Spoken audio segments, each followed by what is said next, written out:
Hi, welcome to Racehouse with me, Jolie. And me, Darren Reeves.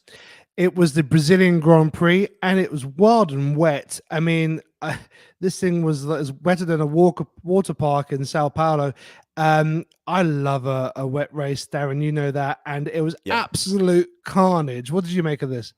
Well, the whole weekend has been absolutely crazy, really. And the rain was forecast. Everybody knew it was coming, but I don't think everybody knew quite to what level it was going to be. So we had a sprint weekend mixed in with it as well. So everybody's setups had to really be based on what they'd done in previous years, and they knew the rain was coming. So I thought it was interesting. An interview on Friday with Fred Vasseur, my mate Fred, Your Fred? and he looked very smug. That he was like, "Well, we're going to be slow in the dry, but we're not worried about that. We're not set. We're ready for the rain." So I was really expecting to see fireworks and Ferrari go and win again in the rain. That's what I was expecting. But I think what Brazil has served up is a massive surprise for everybody.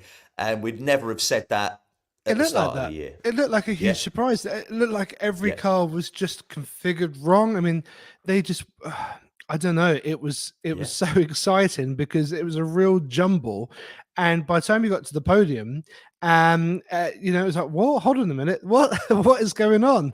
yeah. McLaren just weren't really present. I mean, Piastri was, trading licks with Lawson and things, and Norris trading licks with Verstappen, and that resulted in a was there a penalty? No, I'm talking the other way around. Piastri Yeah, that's had a right. penalty, but the wet was just that thing that no one could play to their It's plan.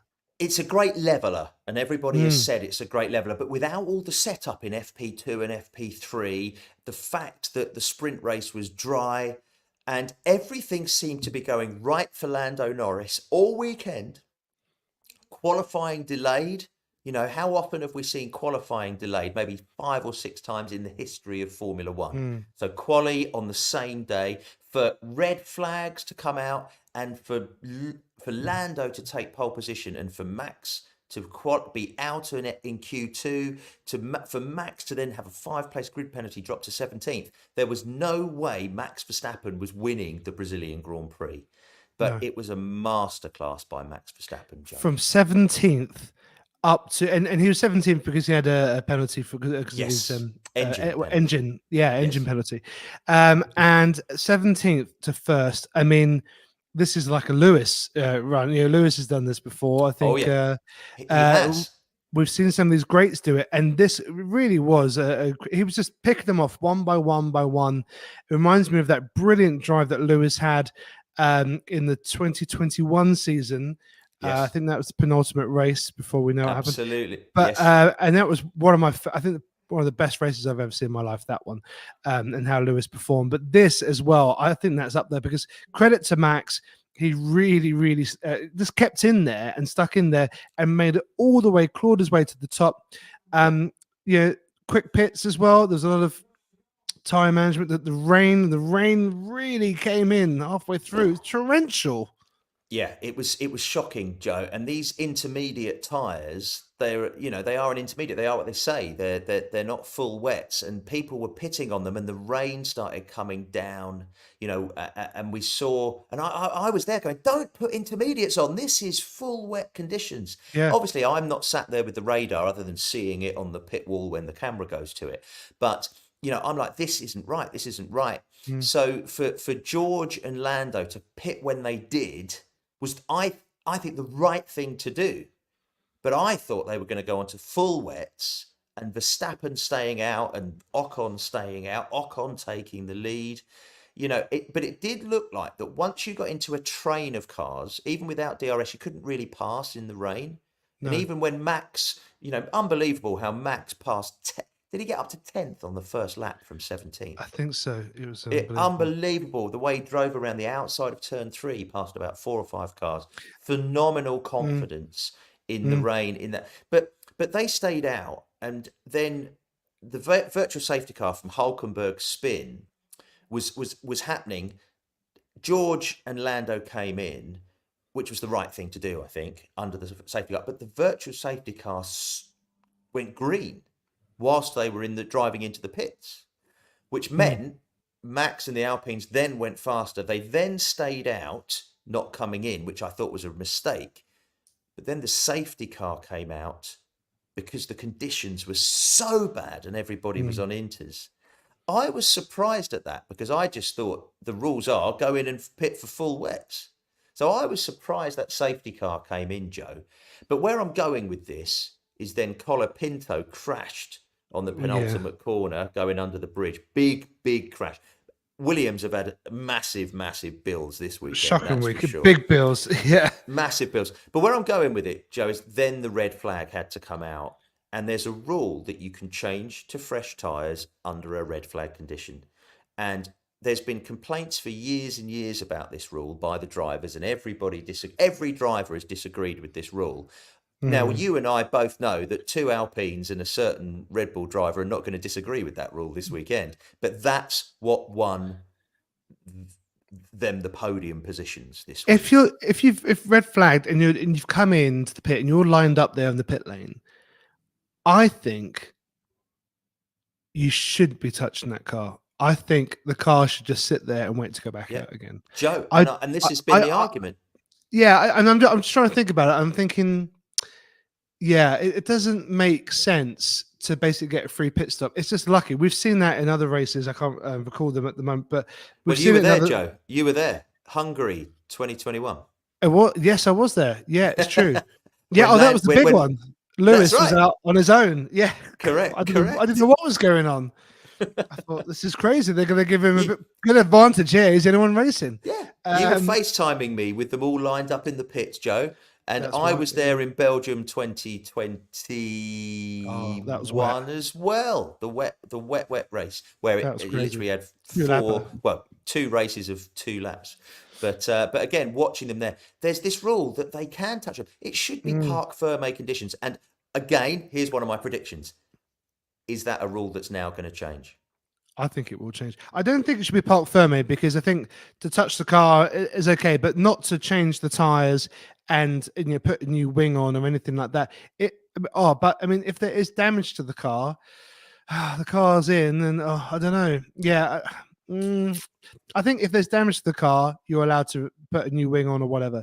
If there's no damage to the car, you can't just change tires. But changing a wing is no different to changing tyres, mate. I Yeah, I think it's got to be done under a pit stop condition. Well, what do you guys think? Watching, if put your they comments in. is Darren totally right? true, Am I Joe. right? I think there's an option that you can drive in, and if you want to drive into your pit garage and sit there, you then join at the back of the grid. It's possible to do it, Well, but you've got to Perez pull it. did that, didn't he? He kind of Did he? finished. He retired the car.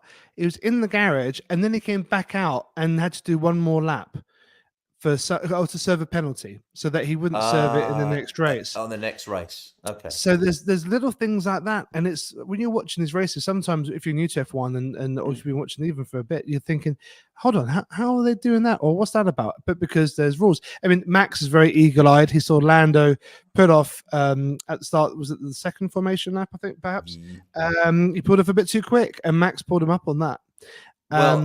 It's what you were saying last week about him knowing all the rules. He knows all the rules. So what it was because Stroll span on the formation lap, the first formation lap, they all lined up at the grid again, and it said, did it say start aborted? Was it? I think that's what and normally what happens is they normally then do another formation lap. But the lights didn't go green. The lights stayed amber. And the rule is the amber lights mean wait for further instruction. So it didn't follow the usual procedure. So Lando's there going, well, what do I do? So Lando just went on another formation lap. And then there was total chaos because people just didn't know, well, am I going? Am I not going? What do I do? And I think it's like, like lemmings, you follow, don't you? You follow what the one in front does. So and this is now still with the stewards. But I think there's a real grey area. I think it's a little bit unfair if Lando gets a penalty, but ultimately, Lando didn't follow the rules. Lando did not sit and wait for further instruction. So I think there could be a penalty at the next race, a grid penalty probably. Well, these rules, trying to keep up with them. And there's no, I mean, look at Hulkenberg. I mean, his car was basically beached on this on the curve or the raised part of a curve, Yes, and at turn he one. couldn't actually get the car off, and so the stewards helped him just push the car off onto the tracks that he could get away again. And then like, oh no, you're not allowed to do that because if you had outside interference, That's correct. so you're getting a black flag and you're disqualified. Yes, I mean, and I agree. I agree with that one. Really, outside interference, they pushed you back on the track. How can you agree with that? Well, they pushed him back on the track, and that's always been a rule that, and if the car can get itself out of the gravel trap, fine. But if you can't, you need to be pushed or you need to be craned out. So at the end of the day, it's you and the car, and as soon as somebody else or something else gets involved, it's not just you and the car, is it? I think you should have an interference time limit. If it takes more than 30 seconds to get you back on the track, then fine. But if it's just a little nudge to get you back on, or I was thinking about Sainz with the handbrake when he was on fire, but that was a different thing. But that kind of. But imagine if they stopped the car and just stopped, and then he put the fire out, and he goes, "I'm good to go." Well, I don't know. The rules can be changed, but I just think it's a bit silly. Well, I think all these rules only happen when circumstances come up, and we've seen there's three subjects there where they need to be discussed further. And I definitely think there was ambiguity with the amber lights on the second formation lap. But Max knew the rules. Doesn't that teach every driver? Just know the rules, mate. You've got to just know them inside out and how they change. And he pushes the rules. We've seen him push the rules in the last two races in Mexico and at Kota. He pushed them, but he's pushing them so hard that sometimes you go over the tolerance line. You just go over the limit. But if you're not going over the limit, it means you're not pushing them hard enough. Yeah, you have to be pushing all the time. I mean, like a race is about 60% full throttle. I mean, they say, someone said, I forget who it was, if you're not accelerating or braking, you're not racing. And I think that's a really good phrase to remember. I mean, talking about pushing it to the limits, I mean, Liam Lawson again, fantastic drive. I thought he did really, really well. He was really pushing. He overtook, I think, Hamilton and Alonso at the same time on a bend. He just cruised past. He was right up there. George Russell, as a highlight, I think he could have done better. He was, leading the race. Joe, I disagree a little bit with your comment there about he could have done better. I think he had a fantastic start to take the lead, but Lando now is starting to get a bit of history of getting a great pole position and not keeping the lead at turn one. It's almost a running joke. George took his chance. He had the inside line in turn one. Brilliant. Led the race until he pitted. But he made the decision to pit, which turned out to be the wrong strategy. And Lando said it in his post-race interview, is had they stayed out and done the same strategy as Verstappen and Ocon and Gasly, it's quite possible that Max wouldn't have been able to get past Russell and Norris because of this train thing. If it was just one car in front, you could get past. But when there was two or three cars, and you saw it with Max, as soon as he got behind this train of, I think it was Ocon, Tsunoda, Gasly before the pit stops, he was stuck. And so what you're saying is George Russell messed it up. So I'm basically saying that I think he did as well as he possibly could based on the strategy of the circumstances at the time before the virtual safety car go in the pit. So he still made fourth, and he finished fourth, and I think that's the best he could have done. So I think George, for me, was one of the drivers of the day. It just was overshadowed by the bad luck or the good luck that was for the people that finished on the podium. And Alpine, of course, have just had the result of that's their generation, really. 11 years since a double podium for them. I mean, I can't remember the last time I saw them on a podium. I think Ocon, perhaps. Hungary 2021, Joe, you were there. Oh, God, I was there. Oh, yeah, I was there. Of course I was there. Yes, of course he won. Oh, no, God. I was actually at that one. Shit. Oh, apologies for swearing.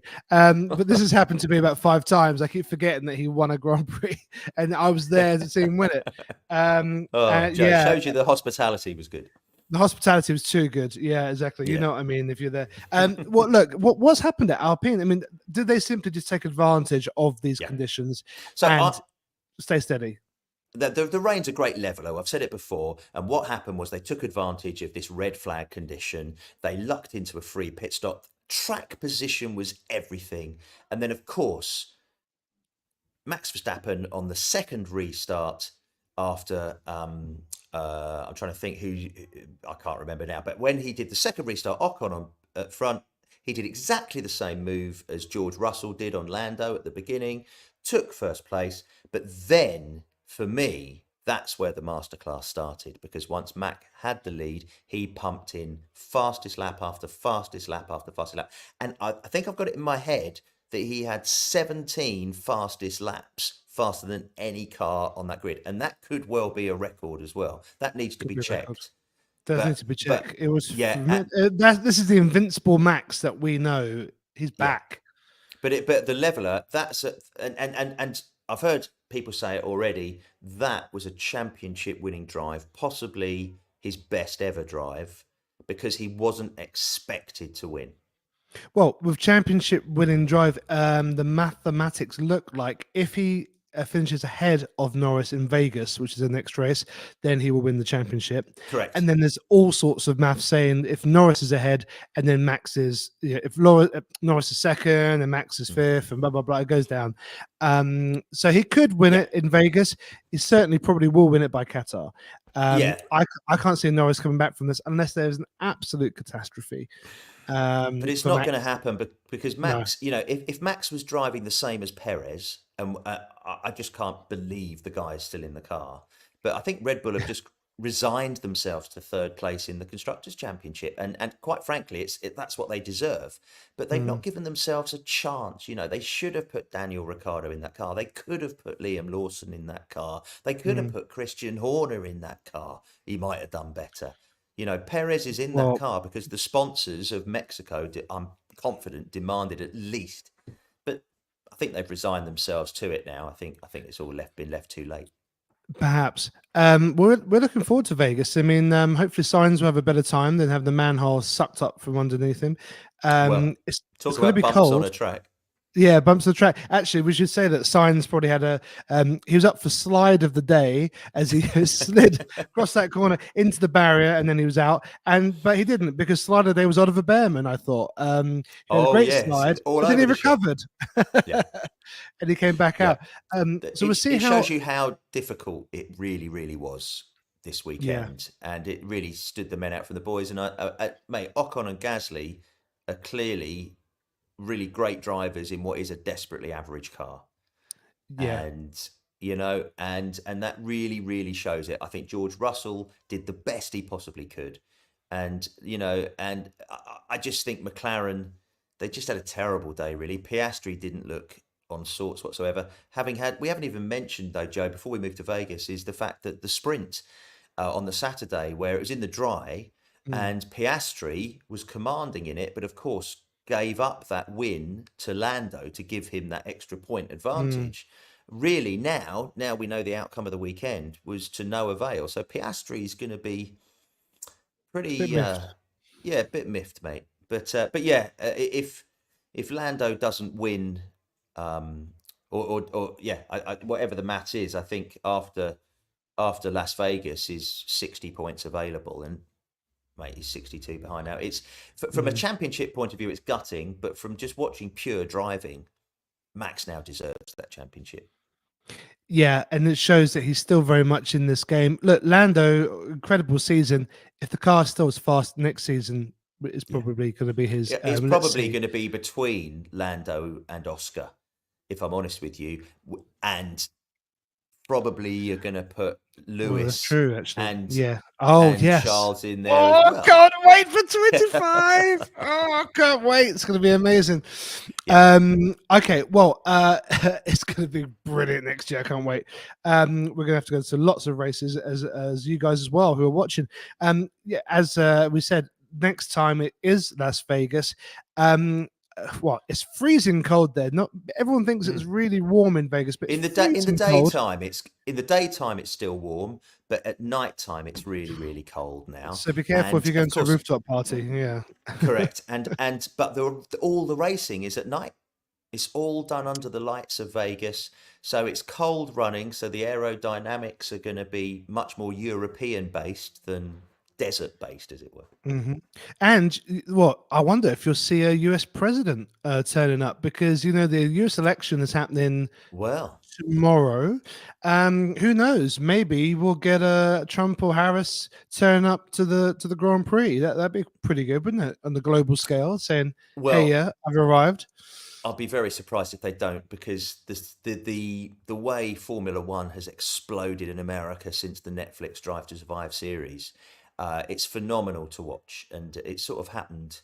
I sort of feel like it happened with COVID. Do you know what I mean? When we went to Portugal and saw all the empty stands, well, they weren't empty. That was the only one we had, a few people, Yeah. and but it's been an explosion, hasn't it, since 2021, and the combination of those being deprived to go to races, and then with Netflix as well. America are selling out 3 Grand Prix. We've then got Mexico and Brazil in South America, well, Central America and South America as well. So for me, that continent now has 6 Grand Prix if you include Canada.